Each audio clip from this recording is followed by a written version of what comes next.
It was 7:23 on a Tuesday night, and I was reheating leftover pad thai when my phone buzzed on the counter. The screen lit up with a message from my younger sister. "Grabbed your old laptop for a coffee thing with this new guy. Looks legit and edgy. Will return tomorrow."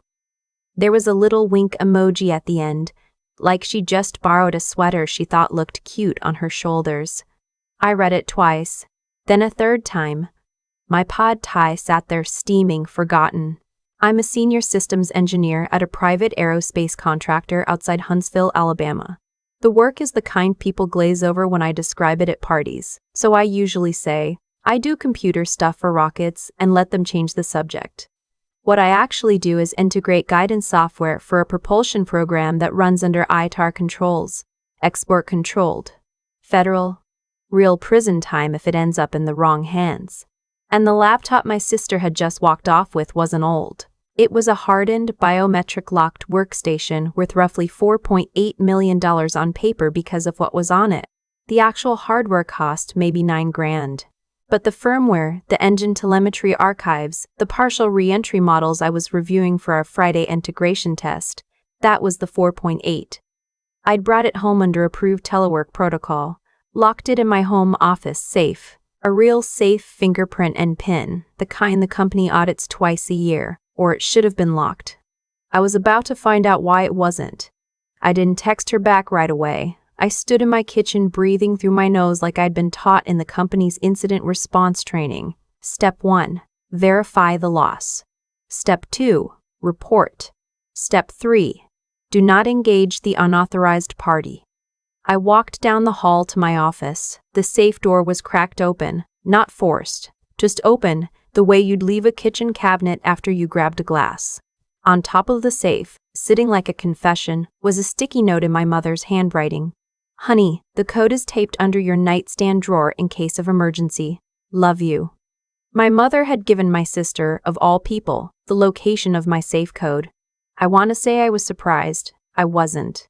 My mother had been writing notes like that for 30 years. Birthday checks, spare keys, the alarm code at our childhood house, all of it scribbled and slipped to whoever was crying loudest that week. And that was almost always my little sister. I'll call her my little sister because at this point that's all the title she deserves. 5 years younger than me. 28. She works in influencer marketing in Atlanta, which she'll tell you means she's a strategist, and which actually means she gets free moisturizer and posts about it on Instagram. She'd driven up to Huntsville 2 days earlier to crash for a long weekend. She'd been to my apartment maybe 6 times in 3 years. She always treated it like an Airbnb she didn't have to clean. I picked up my phone. Not the personal one. The other one. The blue one, the secure handset issued by the program office. The one I'd been told would only ever ring twice in my career, both times for very bad reasons. I made it ring a third. The duty officer picked up on the second ring. I recognized the voice, a woman named Kim who I'd met at a compliance training 2 years back. "This is Senior Engineer Carter, badge 9044, I said. "I need to report a suspected unauthorized removal of a controlled asset from approved storage. Asset is workstation tag CW118. Last verified secure at 1600 today. Removal occurred between approximately 1700 and 1900. The party who removed it is a civilian family member with no clearance." There was a half-second pause. I heard her typing. "Civilian, no clearance. Is the party aware of the classification?" "No. She believes it's a personal laptop. She has taken it off premises. I have a text message indicating she is meeting an unknown male at a public location, likely coffee shop or similar, within the Huntsville area. Are you in pursuit?" "Negative. Following protocol. Not engaging." "Good. Stay where you are. I'm waking up the program security officer and notifying FBI Huntsville. ITAR controlled?" "Yes. Copy. I'll need her full name, vehicle, last known phone number, and a description." I gave her everything. I gave her my sister's full legal name, the make and model of the rented Kia she'd been driving up from Atlanta, her phone number, a description of what she'd been wearing when she left, even her usual brand of perfume, because I could still smell it in the hallway. I read out the text message verbatim.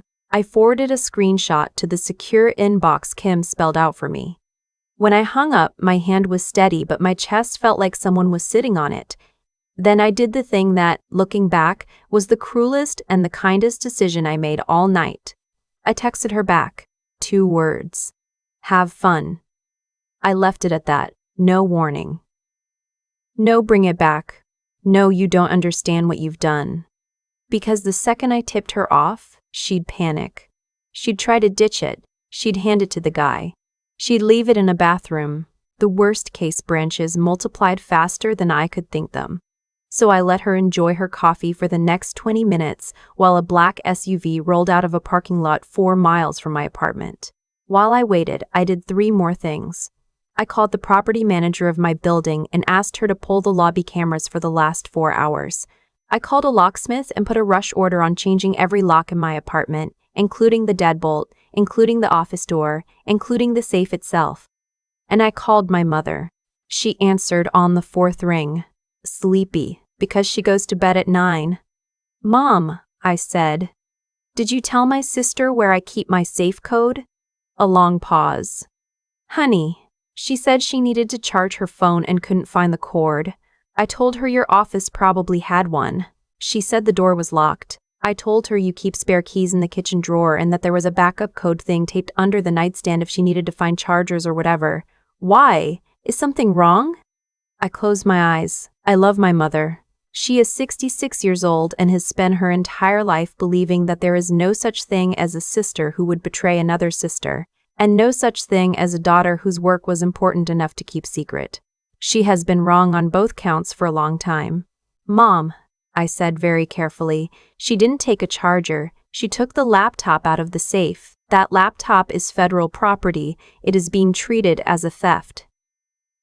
She made a small wounded sound. Oh, honey, no.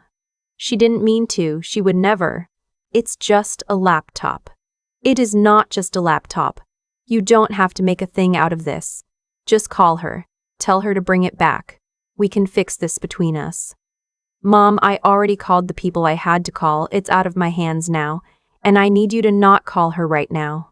Do you understand me? Do not call her. Do not text her. Do not warn her. Sweetheart, Mom, if you warn her, I lose my career and possibly my freedom, and she will end up in worse trouble than she's already in. Do you understand? There was a silence so long I thought she'd hung up. Then she said, very small, okay. I don't know if she meant it. I hung up anyway. My personal phone buzzed about 15 minutes later. Then it buzzed again. Then it rang. It was my sister. I let it go to voicemail. Then the text started. Are you serious right now? Why are there cops here? Pick up the phone. This isn't funny. Pick up. And then the one that made me sit down on the edge of my bed and actually exhale for the first time in an hour. A message from Kim. Subject secured. Asset recovered, sealed, in transit. No tampering observed. FBI custody. You'll need to be available by phone for the next 4 hours. I sat there in the half-dark of my bedroom, the blue phone in one hand, the personal phone face down on the comforter, and I let myself feel exactly one thing for about 30 seconds. Then I put it back in its box and went to make coffee, because the next 4 hours were going to be paperwork, and after that, the next 4 years. The first phone call from my father came at 10:42. What in God's name did you do to your sister? He was using his courtroom voice. He's a retired district attorney. He used to be on the right side of this kind of call. Dad, I said. She walked into my home office, opened my federally regulated safe using a code Mom gave her, and removed export-controlled hardware. I reported it. That's all I did. You called the FBI on your own sister. I called the duty line of my company. They called the FBI. That's how the protocol works. You could have called her first. I couldn't actually. And I wouldn't have even if I could. This is going to destroy her. Dad, I want you to listen to me.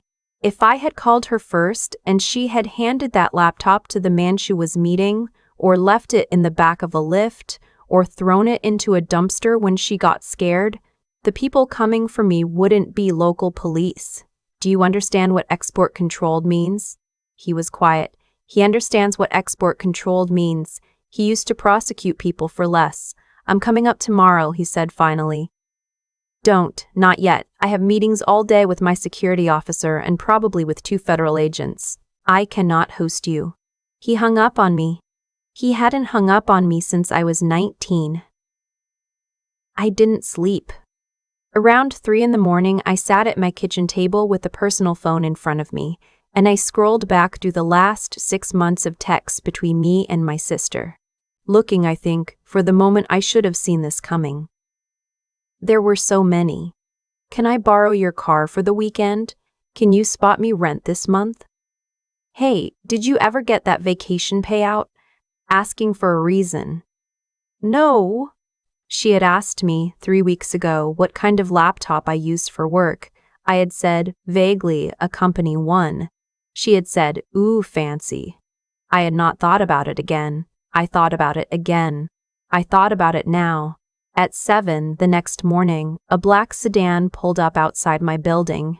2 FBI agents in suits that didn't quite fit the Alabama heat came up to my apartment and sat at my kitchen table while I made them coffee. They didn't drink. The lead agent was a woman about my age with very calm eyes. She had me walk her through the timeline in detail, twice. She asked me very politely if she could see the safe. I showed her. She took photographs of the sticky note in my mother's handwriting and slipped it into an evidence bag with the kind of careful sadness people use at a funeral. Ma'am, she said, I want to be straight with you.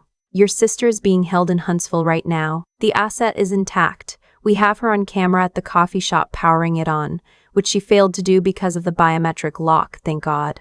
She also tried to plug a USB stick into it that her companion handed her. The USB stick is of interest to us. I felt the floor tilt a little. He gave her a USB, I said. He did. We are still developing his identity. At this stage, we have no evidence your sister knew what she was actually holding or what he was actually asking her to do. Our working theory is that she was being used. We'd like to keep developing that theory.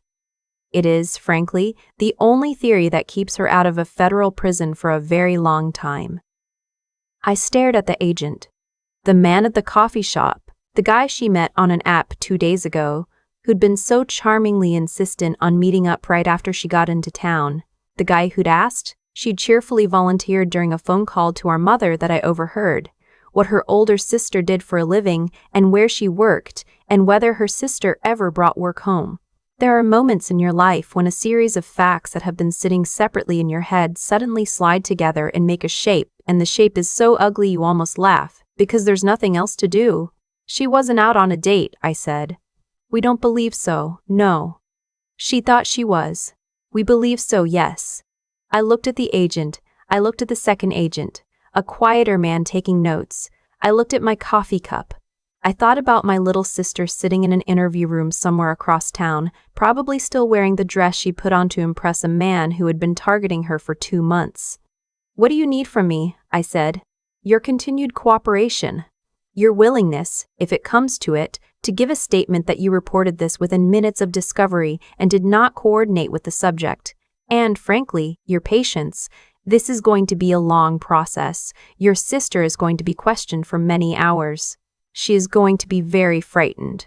The best thing you can do for her and for yourself is exactly what you have been doing, which is to follow the rules to the letter and not interfere. I nodded. One more thing, the lead agent said. I have to ask you about the storage. The safe was opened with a code your mother had access to. That's a security finding for your program. There will be an internal investigation. I want you to be prepared for that. I know, I said.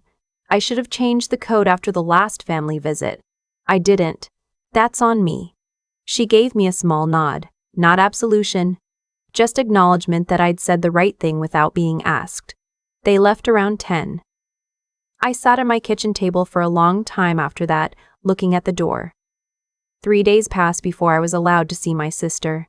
They held her, then released her on her own recognizance pending charges.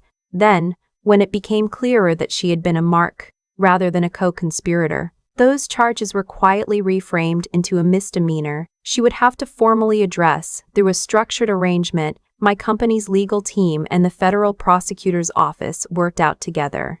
The man at the coffee shop turned out to be exactly what he'd looked like. Foreign intelligence. He had been working her for 61 days. He had 3 other young women in 3 other southern cities on the line at the same time, 2 of whom had brothers in defense work and 1 of whom worked as an executive assistant at an Army logistics command. He is now somewhere I am not allowed to know about. But none of that absolved her. She had stolen from me. She had lied to my mother about a phone charger. She had walked past a safe she knew was a safe. She had cracked it because the easier reading was that her sister was being dramatic about a work laptop, and the dramatic sister deserved to have her stuff borrowed without permission, because she always had. She had not asked, in 2 months of being love-bombed by a stranger, why he was so interested in what her sister did for work. She had been, in the agent's polite phrasing, an easy mark, because she had spent her entire life being told she was charming enough to coast. I went to see her at our parents' house in Birmingham on a Saturday. My mother answered the door with her eyes red. She hugged me a long time without saying anything. My father was in his recliner pretending to read the newspaper. He had not spoken to me on the phone in 8 days. He stood up when I came in. He didn't quite meet my eyes. "I owe you an apology," he said. "I want to say it before anyone interrupts me. I spent 40 years prosecuting people who took shortcuts with the law. I told myself my children would never be in that chair. When yours called me and told me you'd made the call, I was furious at the wrong person. I'd like to ask your forgiveness. I did not cry because I had cried in my car on the way down and was empty." I hugged him. I said, "Thank you." My sister was sitting at the kitchen table. She looked smaller than I'd ever seen her. Her hair was pulled back. Her face was clean of makeup. She had been sleeping at our parents' house for 3 days because she was, frankly, afraid to be alone in her apartment. She stood up when she saw me and immediately started crying. "I'm so sorry," she said. "I'm so sorry, I'm so sorry, I'm so sorry." I sat down across from her at the table. My mother poured coffee and then very wisely left the room. "I want you to listen to me," I said, "and I want you to not interrupt, because I've been working on saying this for 3 days and I'm not going to get it right twice." She nodded. "You took something from me that wasn't yours. You have been doing that since we were kids. Sweaters, earrings, the money in my graduation card, the car keys twice. You took it because the people around us, especially Mom, taught you that taking from me was forgivable because I was the responsible one and you were the fun one, and the fun one is supposed to skim a little off the top. I am 33 years old. I am done pretending that the arrangement is okay." She opened her mouth. I held up my hand. "You also got played by a man who saw exactly what I just described. He saw a woman who would take from her sister without thinking twice and who would not ask careful questions when something seemed too good to be true. He didn't pick you out of a hat. He picked you because you fit. I am not telling you that to hurt you. I am telling you because if you do not understand it, all the way down to the bottom, you will be picked again." She was crying without sound now. I kept going because I had to. "I called the FBI before I called you. I am going to do that again. Every single time you put me in a position where the law gives me a choice between you and my work. I love you. I have loved you our whole lives. But I am not going to lie for you ever. Not to a federal agent, not to Mom, not to Dad, not at Thanksgiving dinner. The version of me who used to pretend your stealing was funny is dead. She died on Tuesday night at 7:23 in my kitchen." She nodded. She didn't argue. For the first time in our adult lives, my sister did not have a comeback. "There is going to be a deal," I said. "The federal prosecutor and my company's legal team have worked one out. You are not going to prison.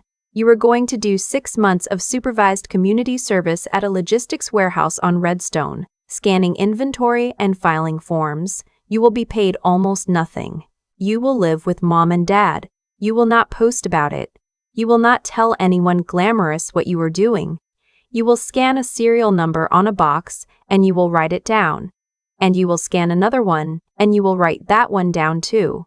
For 6 months, 5 days a week. And at the end of it, if you complete the program, the file gets closed. She lifted her head. Why are they letting me do that instead of prison? Because the man who used you is more important to them than you are. Because I asked. And because the federal prosecutor's office has, on rare occasions, the wisdom to know that a 28-year-old who has never been told no is going to learn more in 6 months of inventory than in 2 years of a federal facility. She put her face in her hands. There is also, I said, an arrangement for me. I am being formally written up for a security finding because I did not change my safe code after a family visit. I will not lose my job. But I am going to spend a year in a much smaller scope of work while my clearance gets reviewed. I will be doing, in essence, my own version of scanning boxes. I want you to know that, because I want you to understand that this is not me untouched and you punished. This is both of us paying. She looked up. I saw something on her face I'd never seen before, which was shame that wasn't performing for anyone, just sitting in her like a stone. I didn't know it was real, she whispered. I thought you were just being uptight. I know, I said. That's the problem. She started in the warehouse 2 weeks later. I drove down from Huntsville for her first day, because I wanted her to see me see it. She wore the wrong shoes.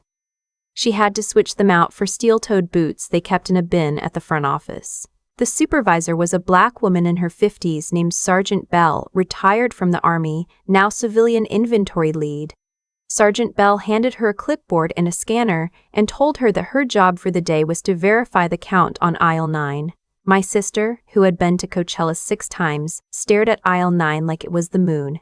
She was bad at it for the first month. She missed serial numbers. She forgot to log breaks.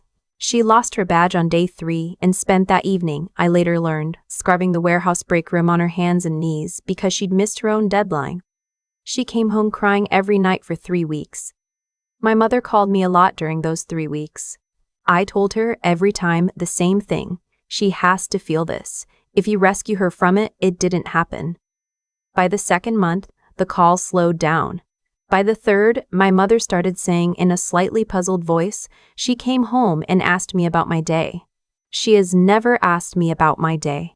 I went down for Thanksgiving. My sister had lost 10 pounds. Her hair was in a no-nonsense braid. She had calluses on her hands. She was helping our mother make the stuffing without complaining about how the recipe was old-fashioned. When dinner was served, she said grace, which she had never volunteered to do before. And she thanked my father for letting her stay in his house, and she thanked our mother for not yelling at her for crying so much. She did not thank me, which I respected. She knew better than to perform a thank you while the debt was still in process. After dinner, she found me on the back porch. It was cold for Alabama, 50-something. She had 2 mugs of coffee. She handed me one. Sergeant Bell told me yesterday I was finally not the slowest person on the floor, she said. That's a compliment from Sergeant Bell, I said. I know. I cried in the bathroom about it. We sat there a while. I think about him sometimes, she said. The guy. Yeah, I keep wanting to be angry at him, and I can't quite get there, because I keep going, well, he saw something true about me. He just used it for the wrong thing. I looked at her. That might be the smartest thing I have ever heard you say, I told her. That might be the smartest thing I have ever heard you say, I told her. She laughed, and it was a real laugh, not her old performing laugh. Don't get used to it, she said. The program ended in April. She did not get a certificate. The federal system doesn't do certificates. What she got was a closed file and a letter from the prosecutor's office acknowledging completion. She framed the letter.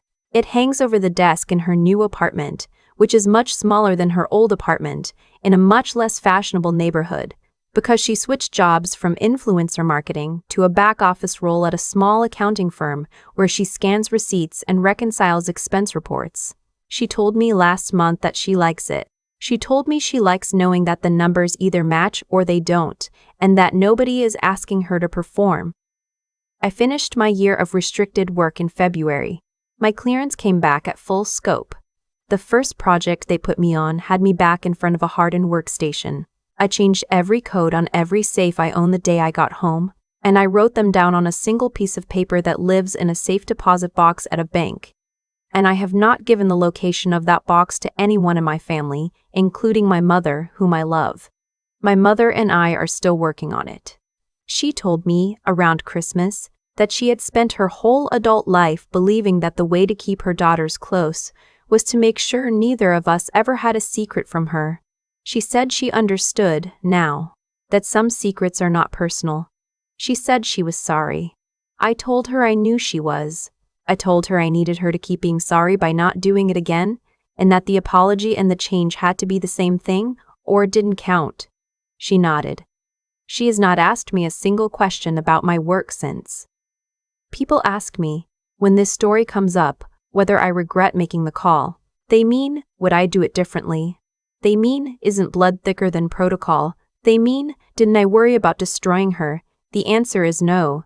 The answer is that protocol is not the opposite of love. The answer is that the version of love that protects someone from the consequences of their own actions is not love.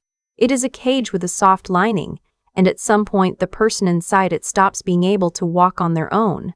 My sister can walk on her own now. She is 29. She lives in a small apartment. She balances her own checkbook. She does not borrow things without asking. And when she does ask, she returns them the next day, washed and folded. She calls me on Sunday nights. She tells me out the receipts she reconciled that week. I tell her about the rocket I am helping send, in some very small way, into the upper atmosphere. We talk for about 20 minutes. We hang up.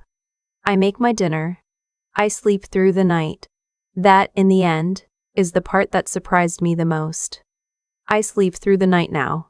I didn't before. I used to lie awake bracing for the next thing she was going to take, the next call from my mother, the next argument at the dinner table where I was supposed to absorb because I was the strong one. I don't brace anymore. Because she finally learned the only thing I ever needed her to learn, which is that I am not infinite, and the things I carry are not free for the taking, and the love between us only works if we both pay for it. The laptop sits in a vault now, behind 2 doors and a retinal scanner.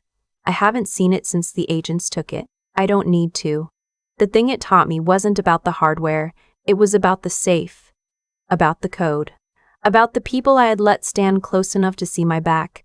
The accounting on all of that is finally clean. And clean accounting, it turns out, is its own kind of love. I have thought about that Tuesday night more times than I can count.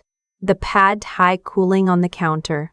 The sticky note on top of the safe in my mother's careful handwriting. The 2 words I sent back to my sister before I picked up the blue phone. Have fun. I still wonder, sometimes, if those 2 words were cruel. I have decided, after a year of turning it over, that they weren't. What was cruel was the 30 years of training that made my sister believe she could open a safe in someone else's home and call it borrowing. Cause and effect doesn't usually arrive cleanly. Most of the time it shows up as a slow drift, a series of small permissions, 100 Sundays of my mother saying, "Oh, just let her," until the word no felt like a betrayal of the family itself. The foreign intelligence officer who spent 61 days working my sister didn't create her vulnerability. He read it. He saw a woman who had been taught that other people's locked doors were rude suggestions, not hard limits. And the reason he could read it from across an internet connection was that all of us, my mother, my father, me, had spent decades writing it on her in plain ink. So when people ask me what I learned, I tell them 3 things, and they are not glamorous things. The first one is about character. Character is what you do when no one is watching and no one will ever know. My sister was not a bad person the night she opened my safe. She was a person who had never been required to be a good one in the small, boring ways. Real integrity is built in inventory aisles and reconciled receipts and the unsexy work of writing down a serial number that matches what the box actually says. Sergeant Bell taught my sister more about who she could be in 6 months than our family had in 28 years, and Sergeant Bell did it without raising her voice once. The second one is about thinking. My sister did not stop to ask why a man she met on an app was so interested in what her older sister did for work. I did not stop to change a safe code after my mother visited. Both of us paid for our incuriosity. The mind is the first lock. If you do not use it, no other lock will save you. The third one is about endurance. The hardest part of that year was not the FBI interviews or the security finding on my record. It was not flinching when my mother cried, not softening the rule when my father went quiet, not stepping in when my sister cried in a warehouse bathroom on day 3. Love that lets a person fall is harder than love that catches them. It is also the only love that lets them learn to stand.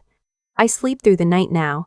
My sister calls me on Sundays. My mother no longer keeps spare codes on sticky notes.